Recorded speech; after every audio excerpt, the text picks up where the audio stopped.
Hello and welcome to episode 68 of Champion the Gamer. I'm delighted to be joined by Arevya, otherwise known as Arevya Gaming or Arevya Accessibility. How are you, first of all? Oh, I'm doing good. Tired in the heat. Like, I don't think I'm allowed to do this as a Norwegian. I should be so solely glad that we have anything that is called sun. I live in a town where it rains 250 days of year. So, like, I should be happy about this, but no, I'm melting away. I'm melting it away. But how are you holding up? About the same. We don't like heat here either, No. apparently. And yeah, trying to hold a controller alone is a difficult task. Yes. Uh, I have but sweat places I didn't know I could sweat. don't, it's horrendous. It's such a struggle. It really, really is.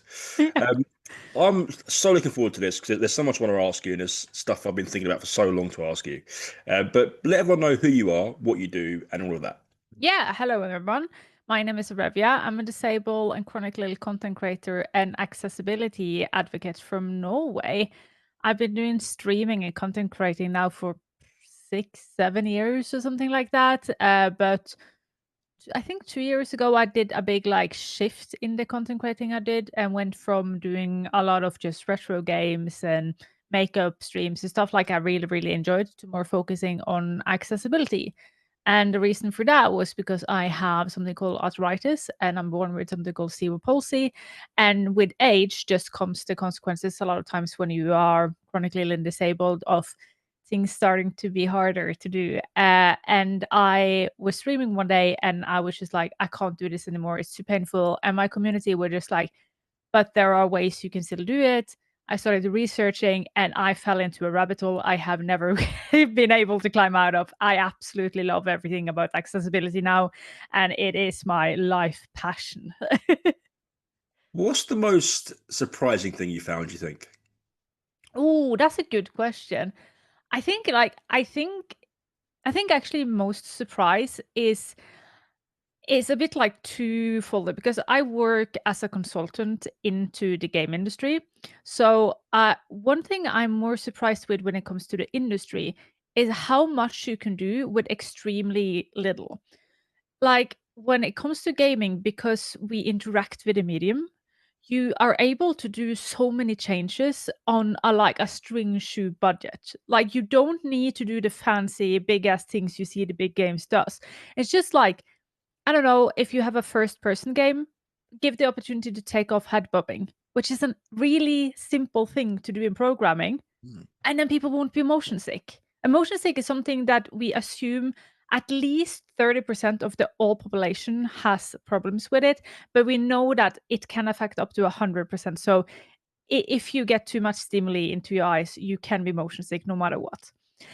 And when it comes to more like the general like gamers in general, it's just that I don't think people understand, or I get so um funny that people go like, yeah, but I don't need accessibility, they say as they do the volume slider or put on subtitles.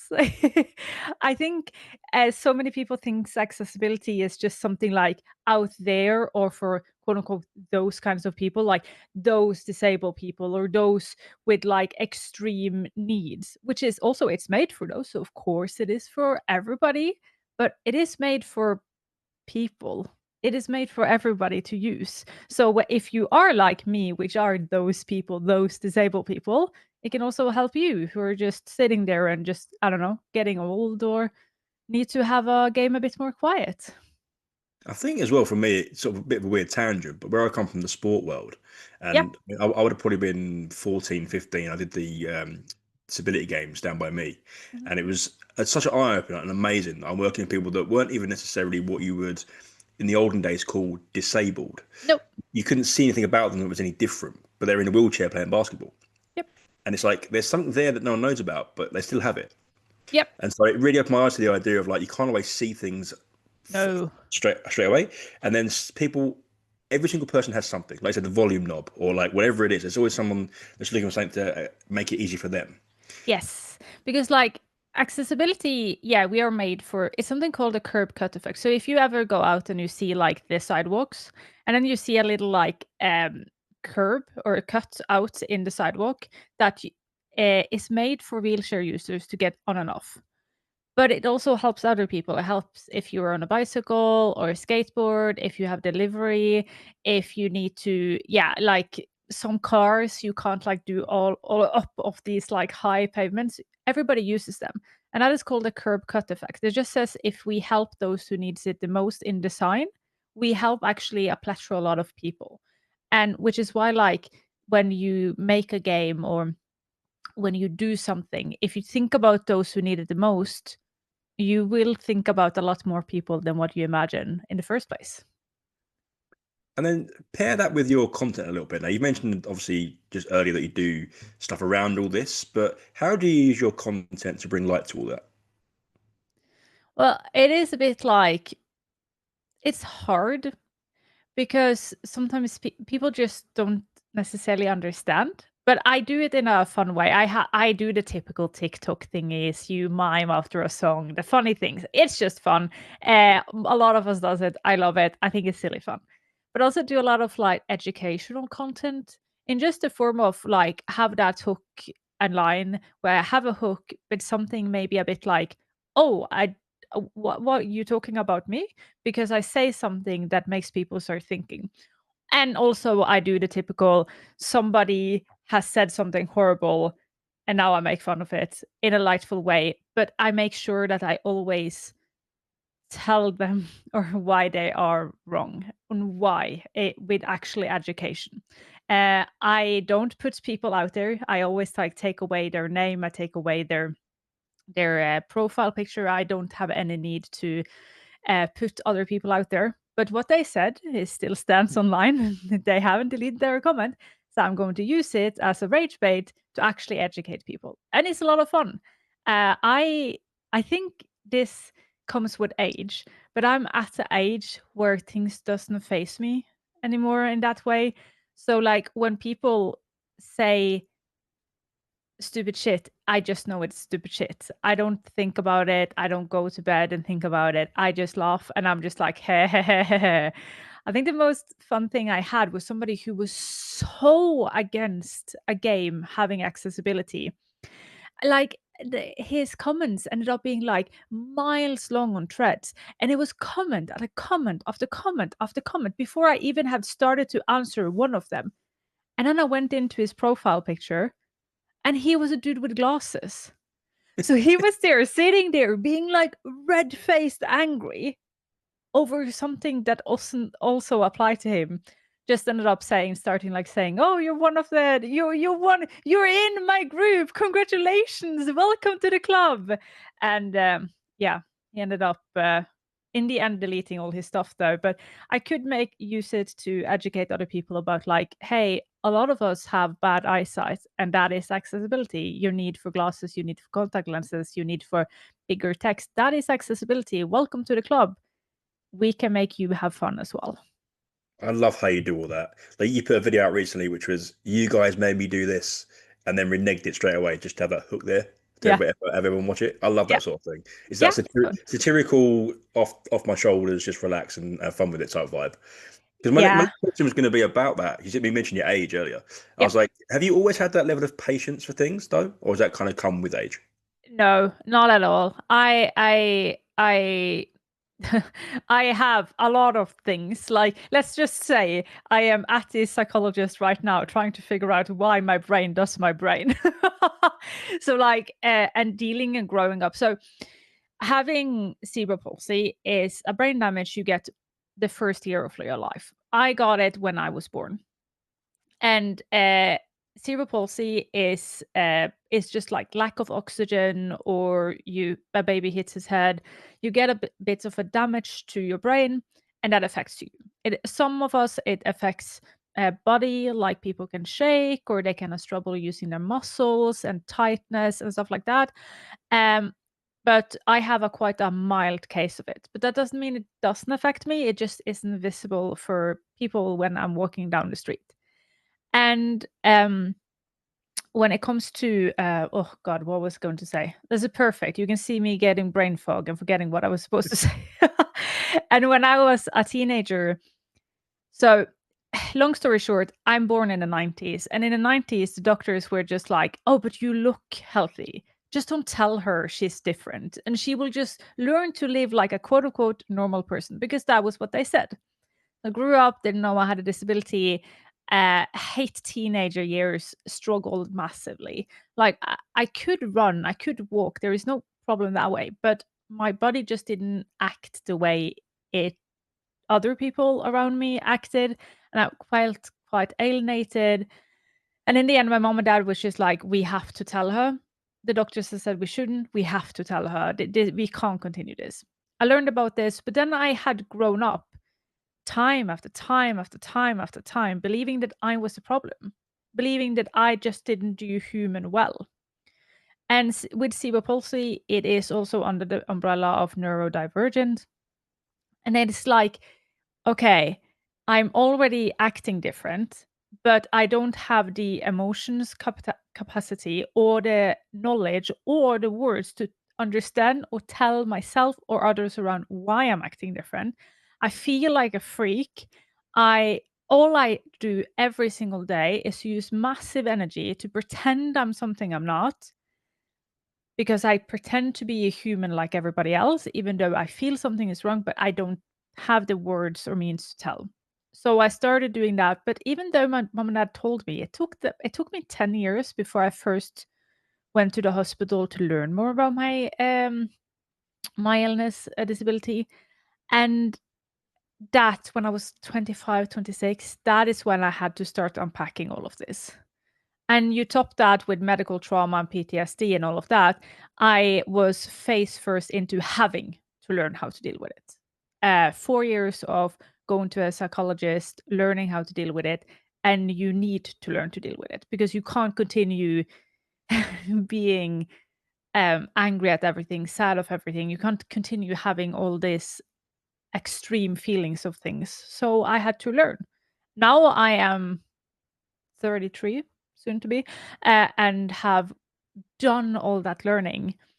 So now everything is good and I can laugh with it and I can have fun with it and I can, yeah, just have a nice life around it. But it didn't come by itself because, and I think that has a lot to do with my upbringing and stuff like that. I think it's better to tell kids when something is wrong because then I know.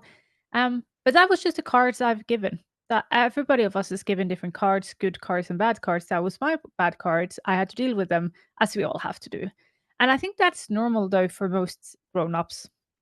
You get dealt cards that are hard to deal with, and when you are over 18, it is your responsibility to start dealing with those, hopefully with the help of the community around you. So yeah.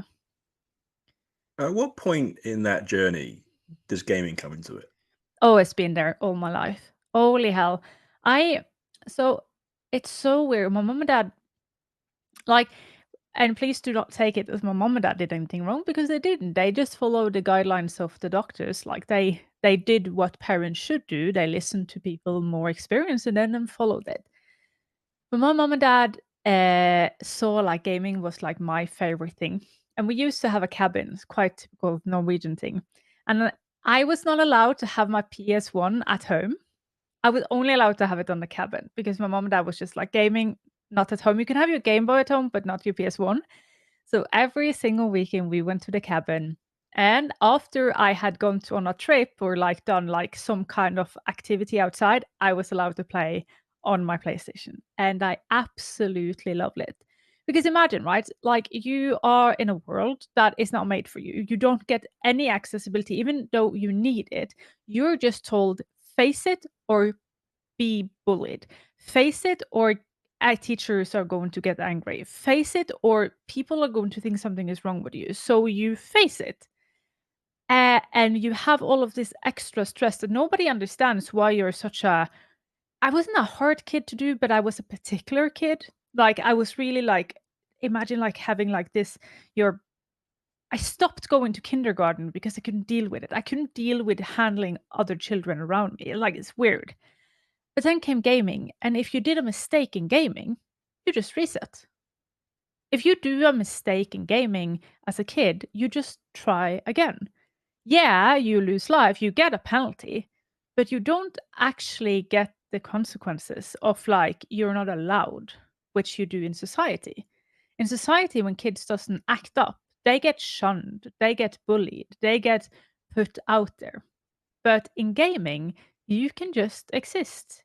You can just be the one you are. You can just have fun and you can just relax. Yes, you have to learn how to do it, but the guidelines of how to do right and wrong are often quite easy. And if you do a mistake, you can just try again. The game doesn't say, ha, you tried 5 times, no, we're never going to let you play it again. So for me, gaming growing up was like a freedom thing. It was like something like, here I can just exist the way I want to exist with my emotions, with my brain injury, with my physical problems, and it's okay. We've had, so I've got so many points, but we've had Penguins fan on, and he won't mind me saying it because we actually spoke about it between us. But he's got autism, and he's open about that, and he shares his journey with that.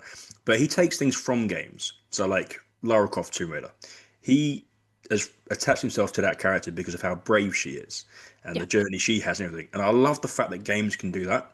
And the more and more I chat to people like yourself and just everybody really, you learn that those connections can be made through games and with games. So I love that kind of thing. Yeah. And my follow up question to that was going to be, and we can mention it a bit later because I've obviously got questions later, but where you've got this connection with playing games when you were a kid and it was your escapism and everything. Okay, yes, on one hand, it's really helped because it's given you that escapism and stuff like that. But have you ever found yourself, now that you're a bit older, celebrating the journey you've been through? Oh, yeah. So I don't look at life in a way of like, this shouldn't have happened. I have learned later to, I saw, this is actually a TikTok I saw once, which actually I loved. There was a lady who went through a divorce and she talked about the feelings of dealing with a divorce. And she said that she looks at life as a book. And in a book, you have chapters. Some are long and some are short. Some are hard and some are easy. Some are wins and some are fails. But everything of that makes your book. And that is how I look at life. You need to go through all of these things. I need to have the positive things and the negative things. I do not believe that you can't celebrate positive things if you haven't had bad things because that is weird. Like, I think people here in a quote unquote easy country to live in, like Norway, has it a jolly good time.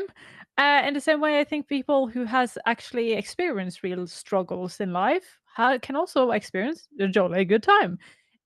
It hasn't an effect on like how you take things today, but I just look at it as chapters.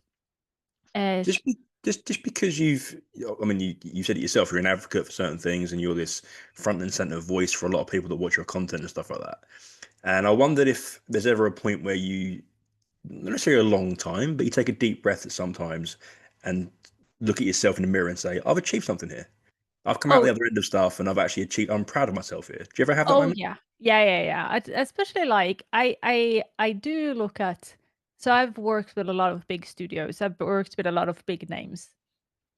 And like one thing is to be working with them as content creator, which is really, really fun. Like I've been working with Xbox and PlayStation and Bethesda and all of these big things. But then I've also been able to be a consultant for large company and see people sitting there and see people go, oh my God, you're, this is, why didn't I think about it? Like when you can sit with a human and you can tell your story and because like my story is sort of what they call a bit like inspirational porn. I don't like I use it sort of to make people think because Mm. it's smart to do that.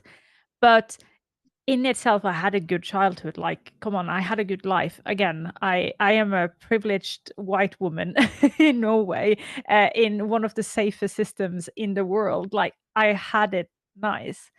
But then sitting with a developer and telling my story, and then I can see it like they go, okay, yeah, I understand your story, but then I can twist it into starting to understand accessibility where they feel that accessibility can be something that hits them as well.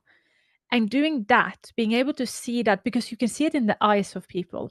You can when like the light bulb moment of going like, "Oh my god, I understand." that you can see it in people's eyes. And doing that is something is always fun. And it's of course, like when I think about it, like I sat playing these games as a child. Like I remember when I was a kid, and then last month I was like thinking about it. I I did Doom promotion with Bethesda. Like that is cool. That is cool because if I could tell 9-year-old me, like, girl, you will actually work with these people when you're older. So yeah, I have a bit of a tangent, but I really, because you're saying something there, and I really, really want to tell the story, if I'm allowed to just tell a story. Of course. Some years ago, when I started doing more public speaking, so I do a lot of public speaking about accessibility and disability. I went to something called Retro Massa, which is like the convention for retro games here in Norway. And at that convention, Chris Marlowe and John St. John was there. So John St. John is the voice actor for Duke Nukem, and Chris Marlowe is he works for Rare. He is one of the original makers of all these amazing characters. I think Banjo Kazooie, but like all these big games. If you played games in early 2000s, you played something from these guys. And Kevin Bailey was also there. He's the maker of Donkey Kong. And I came into the green room. So every time you have something on stage, often they have a room for people to go and relax before they go on stage. Call it the green room. So I go into the green room, and all of these people were here, these three and also others. And they turn around and they look at me and they ask, "Hey, who are you?" I think maybe they thought I was part of the volunteers because I was at the age of the other volunteers, and they had never seen me before. And I was just like, "Oh my God, these are my heroes from my childhood." And I looked at them and I went like, "Oh no," shaking as I did and going like, "I know, I'm going to have a talk." And they were just like, "Oh, you're also one of the people going to do a talk?" And I was just like, "Yes, yes, yes, I am." They like asked me to come over, let me sit down, started talking to me. I had a lot of fun. John St. John recorded like a voicemail to my husband because my husband couldn't join me. So he bullied my husband on a voicemail. It was brilliant. But then they asked me, "Okay, but what are you going to talk about?" And I looked at them and I was so new, and all I have heard before from online was that accessibility and easy mode, we hate it. The gaming community hate accessibility. The gaming community hate easy mode. And I look at my heroes and I close my eyes and I say, I am going to have a conversation with people here today about accessibility. And all of them looks at me, like really look at me going now, "Oh my God, I wish we had better technology when all of our games came out so we could add everything." You have the old schoolers, the big dogs, the biggest of biggest in our industry looking at me and going like, "What you do is really cool." And that day, everything of like, I think that day was the day of like unsurrealism, but also the day I lost a bit of like, what does it actually matter if somebody online who doesn't actually know this think that this is stupid, when the people who it actually is important for and the people who makes the game think it's really, really cool. And I think that's the best experience I've had so far. It's priceless, right? Yeah. Because you know that you're making waves with people that, it's the wrong phrase, but people that matter, people that you've Yeah. seen from your childhood that have had this massive impact on you, and that have got potential for that in the industry. So And to get that it reaction must be amazing. yeah, and it gives me like the motivation to continue because they all, and then you get all these small comments saying like, "Oh, I didn't know I could play this game. Now I can finally play it. Oh my God, I didn't know that was a setting. Now I can play my favorite game." Like all of these small comments from people all around the world where you say, "Oh, I might not be big, I might not be a big streamer or a big content creator, but it's impact. What I do is every single day I make somebody smile or somebody happy. I make somebody feel welcome and not alienated before. I make a space every single day that childhood Elizabeth, before I was Arevya, before I was a grown up, needed. I am making a space that if anybody is even close or have something similar to what I experience, they can come and they can learn and they can feel welcome." I'd love to hear it because that's obviously what we'll strive for and we claim we strive for, is to create that space everyone can feel safe in. And it's obvious how much you're succeeding because it's indescribable how magnetic it is, how the stories just fascinate people, and I just can't wait to see what you do next. Um, and we can get back into some of that later because I've got some questions on that, which I'm so excited for. But the next portion is a hot takes and sort of debates. Now we do hot takes, and if you've got any gaming hot takes, please fire away.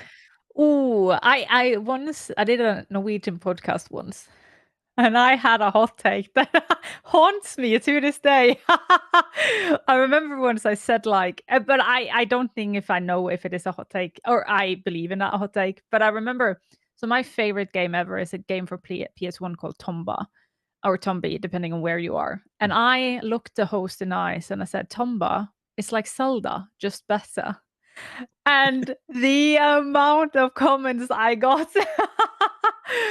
But now I actually ended up doing Zelda for Sabaton last year, and oh my god, those games are actually amazing. So I can't say that anymore. I don't know if I have like a biggest hot takes.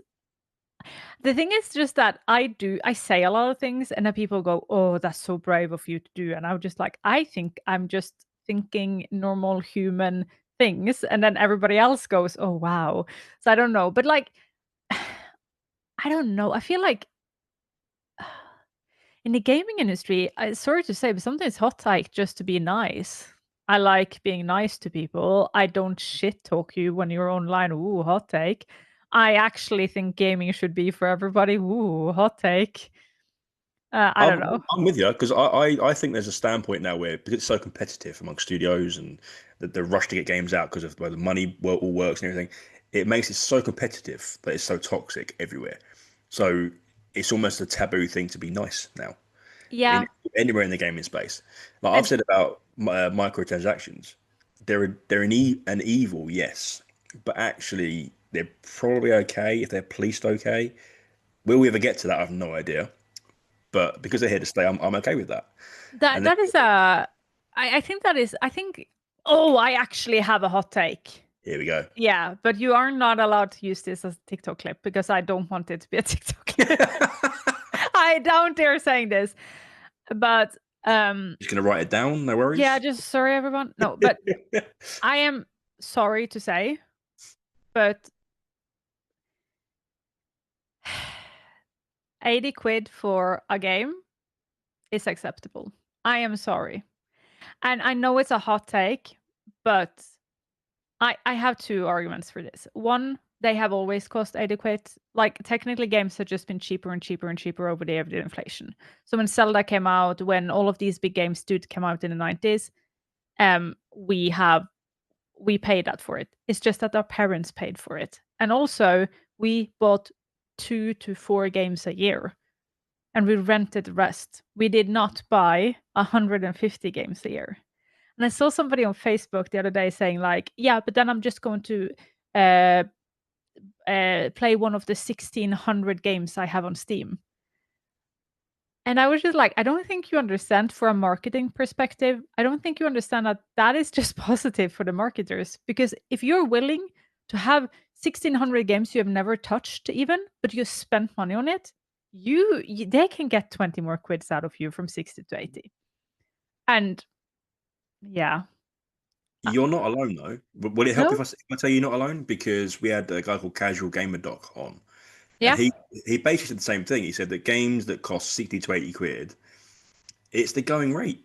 Yeah. It's just the fact that the market, there's so many games that a touch of a button kids can have, adults can have. Yeah. But the temptation is there to go and get. Whereas back in the olden days, where we used to go into the stores and have to actually physically go there, the Yeah. effort made it more of it. So, like you just said, we get a game a month or 4 games a year or whatever we did, and so we just treasured that amount of money more. Yeah. And Whereas now it's like you buy a game for 80 quid, it sits there for 2 weeks, you play it, and then maybe you leave it alone again and buy another one.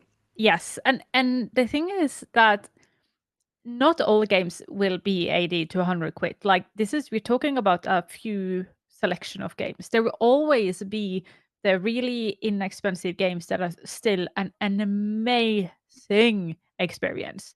Doki Doki Literature Club. silly Billy, dumbest game ever, but oh my god, it is a story worth checking out one day. Stardew Valley, Dave the Diver, Subnautica. Well, Subnautica now we'll see how that happens. But when it came out, there are you and the market is so big that we do have room for the high end gamers, and they will sell when GTI 6 comes out, and it will be 100 quid. People will buy it. I have to say though, and to the defense though, easy for me to say, which this is my job. So it's a bit different because like I should be a bit silent about it because this is my job. So for me, buying a game also now is sort of a business expense. So I should be a bit quiet about it. And I am 100% understanding that I am a bit in a different space than a regular consumer. So just calling myself a bit out here.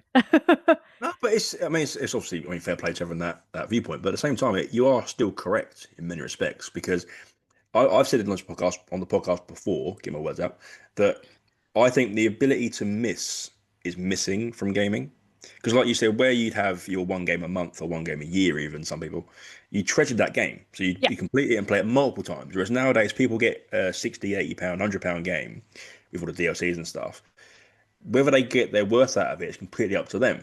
But because of the speed things are coming out at and the amount of stuff you have access to, it's rare you do get the full amount out of them. Like you buy a pick a game, Resident Evil, that takes 4 hours to complete, but you complete it multiple times. So Yeah. the cost would still be the same in terms of value for money.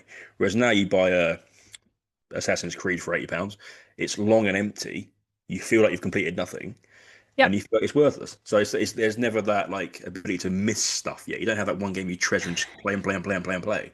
Yeah, and I also think that like I love being online. I love the online space, but one of the backside of it is also you see what you're missing. Like when we grew up, not to say that everything was better because it was absolutely not. I think people reminiscing of old school games don't remember every game that got shipped buggy. Like you can legit buy a game that was so buggy that you can finish it and with nothing you can do about it. They would not give you your money back. They would not give you a new copy, nothing. Like the things we have today are a lot of luxury things. Or no, not luxury, as it should be. That is better word because it's not luxury, it's as it should be. Consumers should get what they're buying. They should never get what they're not buying. That is not okay. And but it's also saying something with another hot take I have, and that is that mobile games are not bad. Like they are, or they might be bad, but they're not like they're still games, and they are valuable resource of gaming. I have a lot of fun with mobile games, like a lot of fun with them. I play a lot of it. I love those like idle games. You take a game and then you like, oh, you have a factory that makes like cookies, and then oh, you get money, and then you log on after 3 hours. Oh my god, now you have 10,000 cookies. Oh my god, I love those kinds of games. I spend a lot of, or at least before, I spend a lot of time in hospitals and stuff, and they're just mindless fun. Instead of scrolling TikTok, which I also do, I do a cookie cutter game or something dumb. But then again, though, calling myself out here before the comments could do so, I have the restraint to not use money on those games. So it opens up a really, really big black box of like gambling and people having problem with money, which is a legit problem. But for me, who doesn't have that problem, I love mobile games. Have all of these silly mobile games. I think that are quite fun. I was having a conversation with someone about this podcast, about the type of people I'm having on, and I was like, I won't name the guy, but there's someone I want to have on this podcast. He's not necessarily what you would call a gamer, but he plays mobile games. Yep. So I was like, he's a gamer then. Yep. This podcast is about learning about people. It's about figuring out the gamer within somebody. Yep. That person can be any kind of walk of life. If they play a game, they're a gamer. Yep. And so, yeah, mobile games, and also with mobile games, like you said there about the whole idle thing, it reminds you of a time from yonder year because those games where you leave it for a little while and then come back, it teaches you patience. It teaches you to stick with something, like a Tamagotchi or Yeah. whatever, like those old school things you used to have that used to live with you day in day out. So Yeah, the over there problem right entirely. now is like it is sort of like a Tamagotchi. The problem now is that you can cheat it by buying things. So it's sort of Mm. like, yeah, I don't know, but I have fun with them. I saw now that like Subnautica has now the original Subnautica game now has a mobile version, so you can like play it on your phone.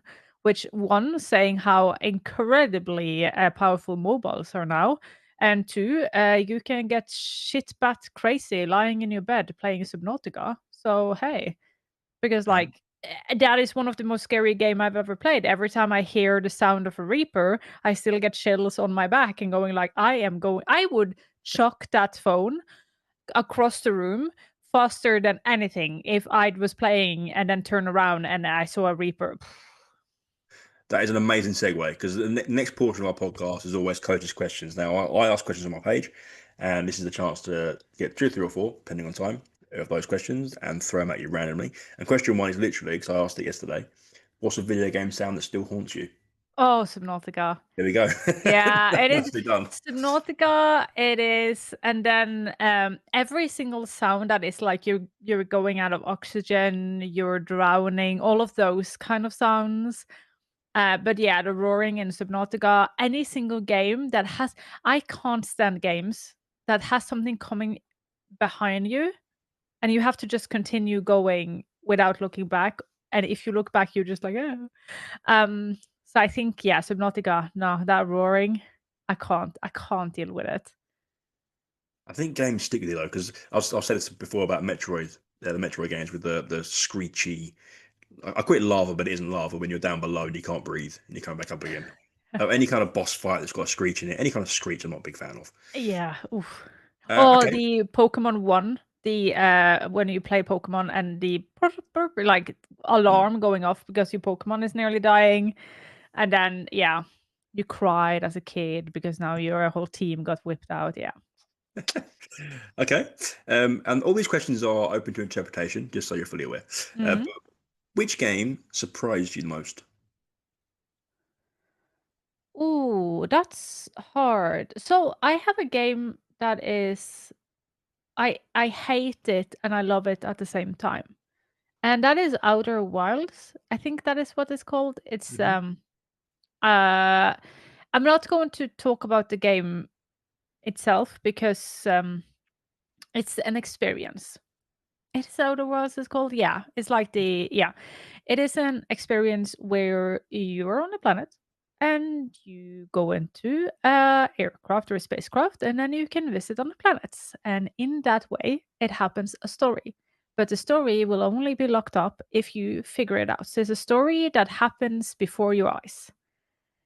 And that game was so hard and had so many cognitive accessibility or cognitive barriers that really annoys me and like made me literally scream at the screen at my stream for playing this game. I hated it.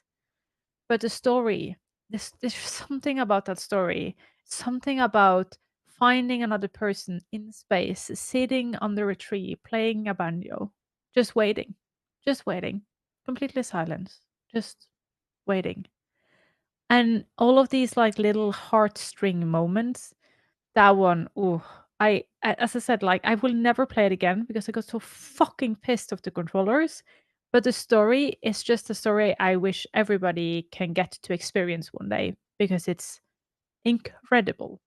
And I think I love those kinds of games. Those games that I keep saying Subnautica. I've read too much about Subnautica 2 lately. I keep remembering that. But like games where you don't technically understand everything that is happening, but by just playing the game, the story unfolds. The story isn't laid in front of you. You have to figure it out yourself. I love those kinds of games. I had that with Baldur's Gate 3. Because I never played Baldur's Gate. Well, I played Dark Alliance a little bit, but Baldur's Gate 3 was that a wholly different experience for me because I was like, you play, I don't know, linear games or Yeah. RPGs or something, and there's like a story to follow. And there is obviously a story in Baldur's Gate, but time is also a thing when you're an adult. You don't always have a lot of it. So I was able to jump into Baldur's Gate, spend an hour just doing literally anything random in any direction and building my own stories. Mhm. And it was the most awesome experience I've ever had, I think, gaming, because it opened my eyes a little bit. Um, okay, next one is what is the best slash most random recommendation for a game you've ever got? Have I ever gotten? Oh God, no, I can't even say that. I'm a streamer. Have you ever like people can see my stream tag? The amount of weird games I get sent. There is names of games I can't even say on this podcast, even if I'm allowed to swear. Steam has so many horrible games I cannot even. So I have had to hide so many games, and people keep sending me the weirdest stuff. But I don't know, like I don't get that much recommendation anymore because I'm so in it that, like, if there is something, I will most likely see it. Like, because so I have a day job where I am an accountant for a research facility, and then I do this. So I'm like split 50-50 my time. So I start like every week listening to all the gaming podcasts, figuring out what's coming, looking at all this stuff. So nothing surprises me anymore. Sadly, though, because it used to be a bit more like, oh, this game comes out, let's just check it out. But when it is your job, things change a bit. Not negatively, because I absolutely love it, but you don't get that same thing. You have to keep on top of things. So yeah. And then more of a common question, but what are some of your comfort games? Mm. Or do you thrive on just fear and adrenaline? So this is so fun because it shouldn't be a comfort game, but RimWorld is a game I often come back to because I just really enjoy it. I just feel like I can sink time and energy because it is. So RimWorld is like we have like small pawns. It's a top-down view, XY axis, and then you get sent to a new world. You crash land, it's pixelated, and you have to like just survive. And there is different scenes. You can have different scenarios. So you can start with 1 or 3 or 5 colonists, and then you just have to build your own colony and try to leave the planet. That game is the perfect for me in between of I am engaging my brain without tiring my brain, and I am sucked into the game without feeling like I'm losing control kind of feel. Because some games actually have that. Like you sort of stop the game and you feel you coming up for a breath of fresh air because you just have been so into it. But RimWorld is the perfect for me in between. I have that with Stardew Valley as well. I'm actually going to take a look at my Steam. What am I playing? um, yeah, I think a lot of those kinds of games I love. I have a little bit of some 4 or 5 friends. We're Norwegians and people from the UK. We play together. We play things like Repo and Valheim and Peak. Like we do a lot of those multiplayer games, and I like those. Sims are one I can always find time for, and once a year I do the whole I can't deal with life anymore. So I will download Skyrim and all the mods. And for 1 week, I don't do anything else than breathe and think Skyrim. And then I stop playing it one day and then I don't touch it for a year again. Ugh. Because obviously we think about games that we have for comfort or we just relax into. And sometimes it doesn't even have to be relaxing. Chesterfield Gamer relaxes with Doom. He loves Yeah. it. Yeah. Absolutely. And I think also relaxing is different. Like my husband, he relaxed with like Dark Souls. I would legit do anything else in my whole life than to play Dark Souls. So like people do different things. People have different kind of ways of relaxing. He needs to be stressed. He needs to be frustrated because he can then get his frustration out in the game. But I need to not do that. And then I suppose the sort of final question I'd have, and I love the sort of thing because you learn about the people that's you learn stuff you didn't necessarily know before, which I find is great. But what is one game people will be surprised to learn you haven't played? Oh, that's a lot of them. Oh, that's a hard question. Like I never played Halo because I didn't have an Xbox growing up, so I never played that. I What, a PC? No, we can play Halo on PC. right. I never played I never played like I have never well no I have played Fortnite, but I never played like that other shooter game. I don't play shooters. So like any of them. I think before was Zelda, right? People were really like shocked I hadn't played Zelda, but I think sometimes people forget that when you grew up, you were in the like you only got the games for the station, you were luckily enough, your parents bought for you. Like, if you like, my parents bought me and my sister a PlayStation 1, so we have PlayStation games. I did not play Nintendo games because we didn't had one. So yeah, it's just like that. Other games. Oh, I'm so bad at remembering. I struggle a bit with my memory sometimes. So it's just like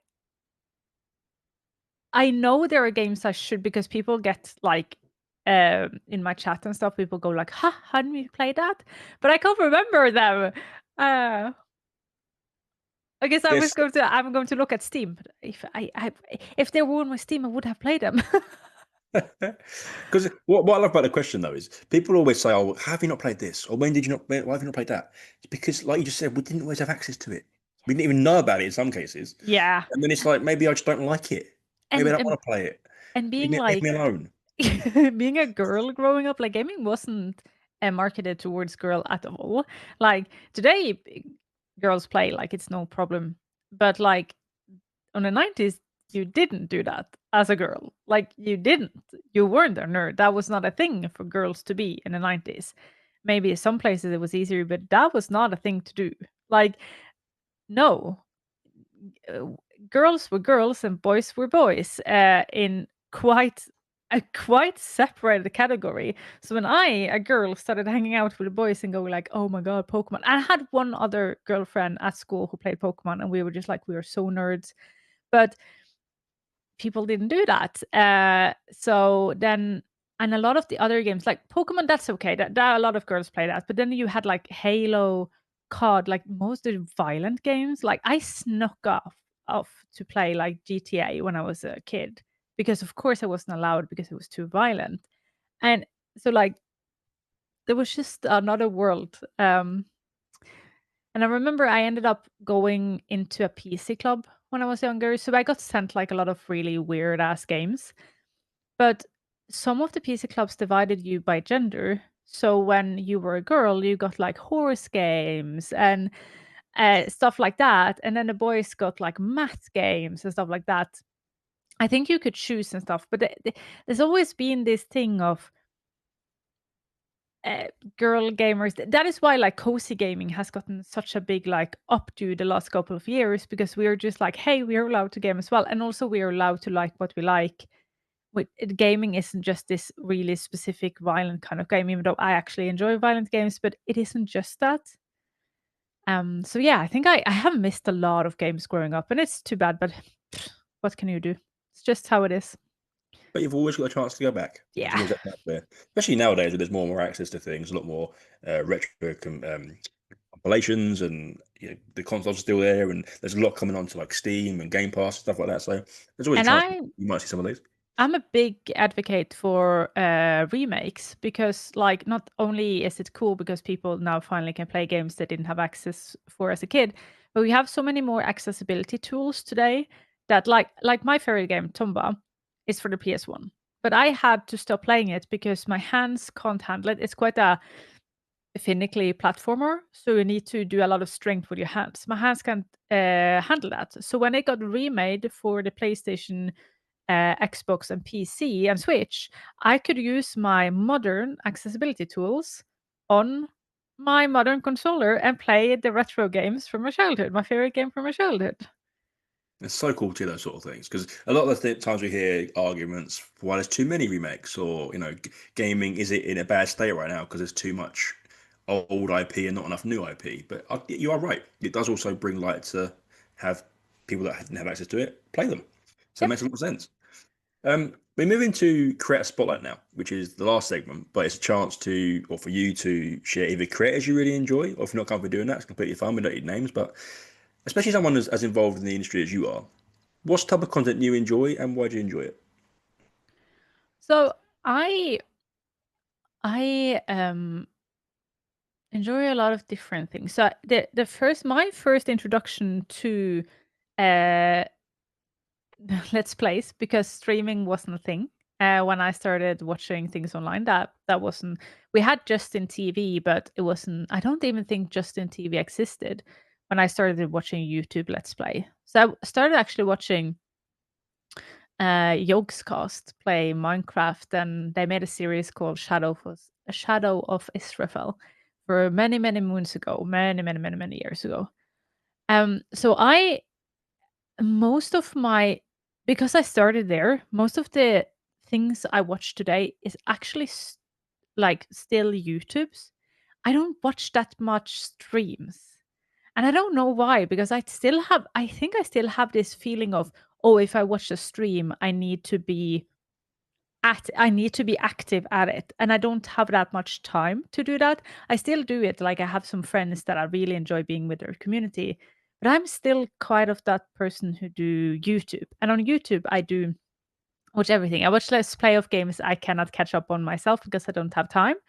I watch a lot of horror games because I love horror games, can't handle to play them myself, so I watch them. A lot of 100%ing because people do like 100% of this and that game, which again, can't do myself. Don't have time for that as a grown up right now in my grown up life. So I love seeing others that take their time to do that and like actually, yeah, make that space. So yeah, I do mostly watch YouTubes. But if there is some like creators I want to shout out, if it's okay to shout them out, Of course, that's what we're here for. yeah, I would. So I'm going to start with something silly billy big, but I think it's such a silly billy big thing that is important for people to know about, and that is something called games done quick. I watch a lot of speed running. I love speed running. I think it's incredibly fun to watch. And Games Done Quick is an organization that twice a year come together to raise money for a foundation, often Doctors Without Borders. And then for 1 week, 24/7, they play speedruns and they raise money. And twice a year, they raise over $2 million for this charity. Games Done Quick is the largest contributor to Doctors Without Borders today, and I think it's extremely important. Highly recommend people checking it out. If you ever have a game from your childhood and you're wondering, can anybody do that good? Yes, there is somebody on Games Done Quick. They even have a section called Games Done Bad, which is bad games or bad games done quick or something like that. It's bad games, really, really bad games from your childhood that they try to do quick. So yeah. Also have other creators that I watch a lot, like Twisted Shape, UK. I just like him. He's really, really nice. I think he has had a bit of a hiatus, but I really enjoy his content. And he is a good male representation without knowing he is. Because I love that I can sit in his chat and he's a man who are open about things, but and in a way I see his comment section that it hits other men. So he opens to let the community. I don't think he actually knows that he does it, but just sitting there and seeing his community just being so, I don't know, so welcoming. And he is also like a no bullshit kind of dude. So it's not because I am a creator that is feely, touchy kind of person, and he is not. But then that gives a space for men to talk, and yeah, just absolutely amazing. And he's funny, and he plays a lot of cool games, and he does a lot of cool stuff. So yeah. And then you have Wade Lady. Oh, she's amazing. She does cozy games. So if you absolutely love cozy games like Palia and Coral Island, Stardew Valley, everything cozy, Wade Lady, go check her out. She's amazing. I was thinking about somebody else. Ah, now it's just if you're live right now when we're recording this, so I'm going through my Twitch followers, seeing who I can shout out. It's tough because what I love about this segment is there's a number of things, but it's hard to nail down a few because there are so many. But the fact there are so many for so many people, like you've had yourself and all the other guests that have been on, about there's like this long list essentially. The fact there's so many people for them to shout out is fucking fantastic because it Yes. means there is a safe space out there that everyone's enjoying, and there isn't just these massive, dare I say, massive creators that are just hogging a space. I Every single person's got a little community of their own, and I love that. Yeah, like every time I like every every time I end up somewhere outside my typical sphere of people and gamers, there is just somebody that is a partner streamer I've never heard about.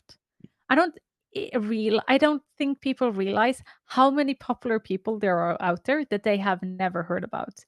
Um, but if you want to look for like getting to talk to more disabled streamers, there is a stream team called the I need to find it. This Disabled Content Creators Collective.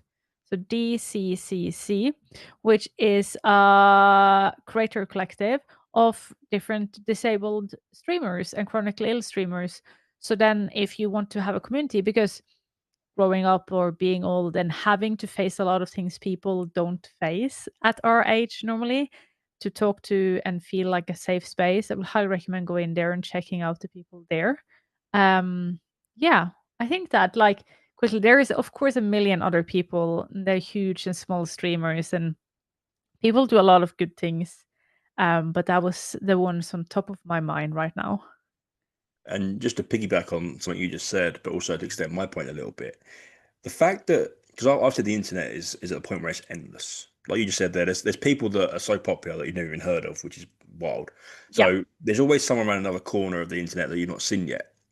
And that in itself is cool. But what it means is whether or not one person watches you or 15,000 or whatever it is watch you, you're affecting someone. Yes. And someone somewhere will like it or dislike it, but they will resonate with it. And so it's you're having an impact regardless. So there's always a different impact somewhere else. I think that's Yes. so cool. Yes, and we talked about a lot like the impact I do, and like the impact I do is like quite on the nose impact. Like we're changing, you're teaching somebody to game again or whatever, like the on the nose impact. But I don't think people understand that having a community, that is an impact. That is a really important impact. Having making people laugh, that is an important impact. Making people smile, important impact. We are humans. We need emotions, or just having a space where people can come and cry Yeah. because you play sad games and there is somewhere you can feel something. These are impacts. That is not that has nothing to do with numbers and everything to do with impact. And also I think also people, because people go and check out my stream or check out my TikTok, and they will see that in the grand scheme, I'm an extremely small content creator. I'm what you call like a nano content creator. I'm so small.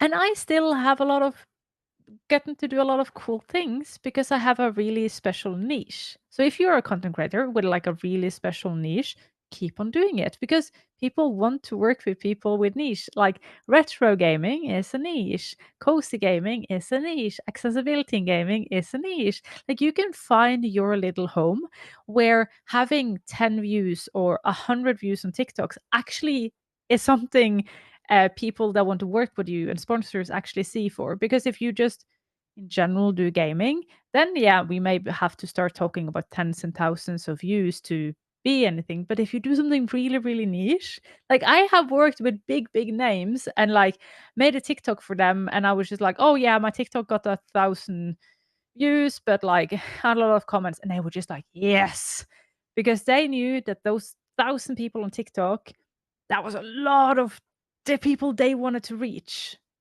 with the help of something that is really, really niche. So yeah, numbers is just that. It's just numbers. You can mix and tricks them into whatever you want. I mean, I've said this many times, but if a sponsor or an expo or any kind of press junket or anything wants to include me, I'm more than welcome. Um, more than willing. This is the bit I really love. Now, you've mentioned some of it already, which is great, but flip the narrative a little bit. Why should someone be following you? Hmm. I think that my typical goal or typical I don't remember the English name. Target audience are divided. You should follow me if you are a developer because you have things to learn that can easily change the way you view designing your game, that can make it so that more people play your games. You can do small incremental changes that can end up having impact for years to come by parts of your community.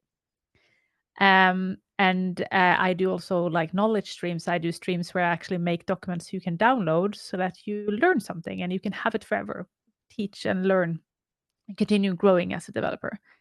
And if you are a gamer and you have somebody around you or you yourself have ever experienced that life doesn't go your way, well, you're welcome. Because the thing I teach you, the things I can teach on my streams and on my TikToks, is that no matter what life face you, you can always game. I have yet not have a case where we couldn't make somebody stream or somebody play a game. I mean, I have yet not had a case where somebody couldn't play a game. You might not be able to play every single game, but you will always be able to game. We can make incredible things happen by the help of accessibility. Oh, you lost an arm. It's horrible. It sucks when life gives you those kinds of cards, but don't worry, gaming will be there for you. There's a lot of games you can play with one arm. There's a lot of tools you can do. There's a lot of tools we can find, one-handed controllers, stuff like that. Oh, you had a problem like you have been burned out cognitively, you can't like handle as much stress anymore. Do not worry. We have difficulty settings and everything. It's just about like knowing when you need the help and how to use that knowledge to game. So yeah, come learn some more. Come learn that people around you or you and the friends you play with, you can always play games no matter what. Well, this is, I mean, we call this champion the gamer for a reason. And I think it's important that the people that are on here get their shine, because what you do does, as you said earlier, make an impact. And it really highlights ways and means that people can get involved in this medium. And even if it's not gaming, it's just being involved in the social circles or just learning something new. And I think that's such an amazing thing to do. You've got this wealth of knowledge on accessibility and everything like that. Are you pleased and are you optimistic about where we are in gaming right now with accessibility? Oh yeah, I am always optimistic because I talk to the people every single day. That does make a change, but it's so important to remember this. From a game is an idea to a game is in store, it's often 5, 4, 6 years. It can take years. So what you're struggling with right now, what we're missing right now, it is in the works. It's just in the works behind closed doors. It's not ready to be released. But every single year, I find games with new cool stuff. I opened Grounded today because I wanted to check out something before the Grounded 2 comes out. And in Grounded, I found a new option I've never seen before, which is wide interaction. And it's so cool. Wide interaction just means that you're so when you go up to an object, you need to look at the object or somewhat look at the object to be able to click it. But a wide interaction makes that you can be more skewed. You don't need to be directly on to still click on the object. Who does this help? Well, people who don't have fine motor skills. So it's harder for them to like go and completely hone into one thing. Okay, that's really, really cool. I didn't even know this existed and it came in a patch I didn't even know about. Every single time a developer put a game out there, every single time an indie developer talks to the community, it makes change. Yes, when we look at the big names like Microsoft firing 9,000, it's really quick to feel defeated. But that's an industry. That's that we're talking now a company. The humans want to do things better. I have never yet met a developer saying, "No, I don't want this person to play my game." They just want to let you play their game. So I know that this game is positive to have accessibility. I know people want to do it. They might not want to do it the same way I want to do it, but in the end, all everybody of us want to do is to have fun. And gaming is big enough for all of us to have our own pockets to have fun in. You might not have fun everywhere, but that is okay. You don't need to do that. So, yes, like it's so easy to be pulled down by the news and stuff. But when you actually start talking to the people, when you actually start to just put away those hate TikTokers, put away those hate streamers and hate gamers, you see that 90% of everybody out there just wants to improve, just want everybody to be able to game. And also we have, all of us have like an egoistic things in the background going like, I want to game when I'm 90 years old and in an old folk home. So just have to make the games accessible now. We've all got that dream of sitting there doing nothing but gaming.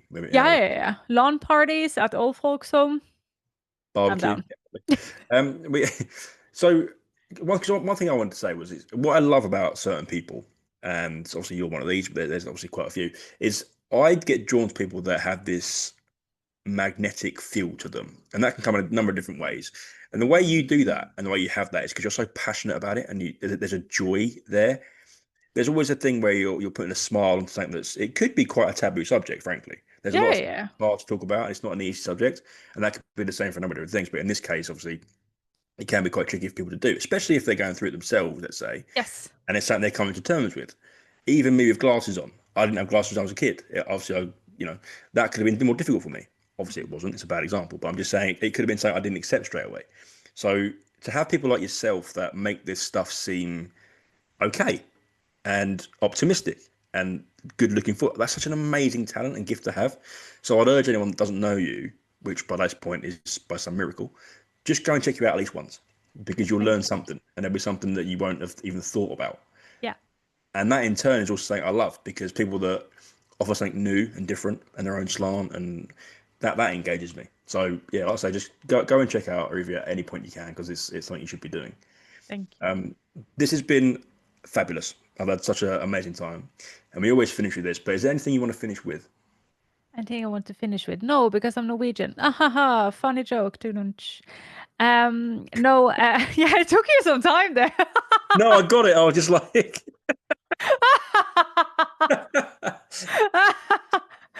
oh, with that kind of humor, you should believe I was a dad. No, I want to finish up with like what you said, because you said like, my content is there for you when you need it. If you're going through something right now and you cannot deal with it, be angry. Do grieve the loss of the life you thought you would have. Because I hate when people say to me, when I have to deal with something and they go, it will be good in the end. Yes, it will, but I don't want that right now. I want to be angry. So be angry, be sad, be frustrated, have the grief, have the moment of grief, the life you thought you would have. When that is done, we are here.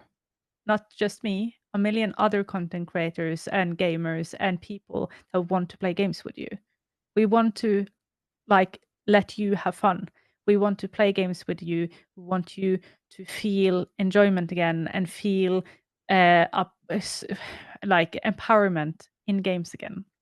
So when you're ready, or right now, go and check out what we do. Not only me, you have Steel Sailor, you have Sightless Combat, you have Laura K. Bus, you have Molly Evans, you have Hello is Colo, people of all kinds, and people who do all kind of different things that can match you and your needs, or you and your content, what you like to watch, and have fun.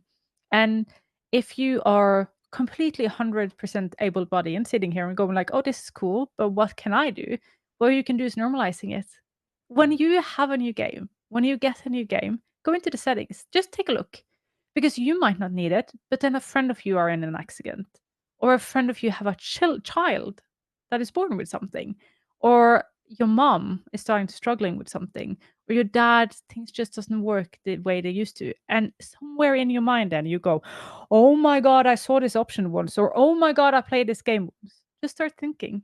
You can be part of normalizing it. You don't need to have a disability to have fun and enjoy accessibility. And if you are a content creator yourself, whenever you stream a new game, just quickly go into the options, go, oh, accessibility.